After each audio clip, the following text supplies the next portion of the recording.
Today is a very special day, as you might all appreciate, because it's Nelson Mandela's 95th birthday. And I think throughout South Africa, right from last night, there's been great celebration, and I'm sure there'll be more today. Most especially that we are all praying for Mandela's good health and safe passage. So without further ado, I once again welcome you all to this event. And I'd like to invite Toby. Aaron is going to be talking to us. The title of his topic today is called Africa Inspired, Growing the Business. Looking forward to that. And I'd like to invite Toby to introduce Aaron, to tell us a bit about him, and then Aaron to go and start his stuff. Okay? Toby. Before I read his profile, I think one of the things to note is Aaron, I think there's only probably one or two countries in the continent that he hasn't been to in Africa. And of course, he speaks a number of languages. So if you're not from Nigeria or you don't speak Zulu, try it in your language and it might surprise you. Okay. Mr. Aaron Munetsi is South African Airways' Regional General Manager for Africa, Indian Ocean, and the Middle East. That falls under global sales. He is a long-standing veteran in the aviation industry with over 20 years experience in South African Airways. He's been regional manager for Northwest and Central Africa, East Africa, Indian Ocean, and Middle East. He facilitated the successful partnership to New York between South African Airways and the former Nigeria Airways.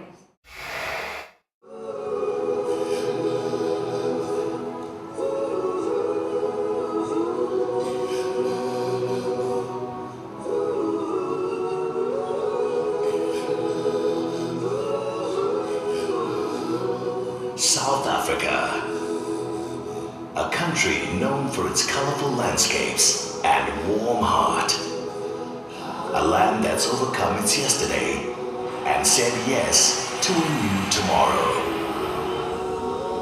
And proudly flying our flag is South Africa's national carrier, South African Airways.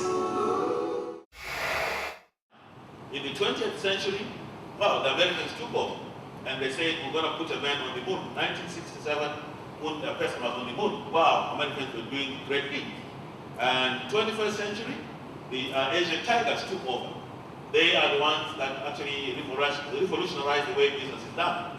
Even today, people still say the Asian tigers are doing things that are unheard of.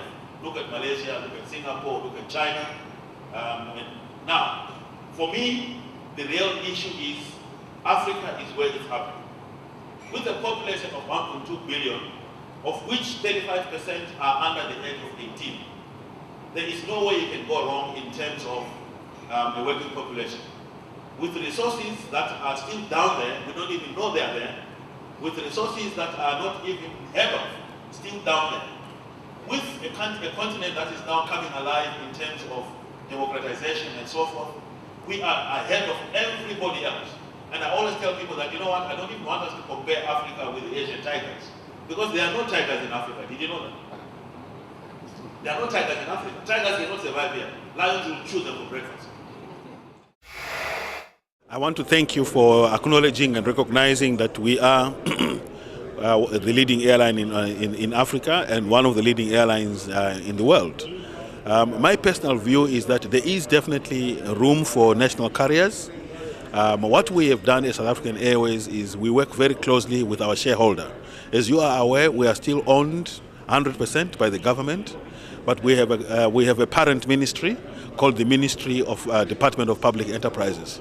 So we work very, very closely with them, to the extent that we develop our business plans, we develop our strategies, and we encapsulate our objectives with a full 100% participation of the shareholder ministry.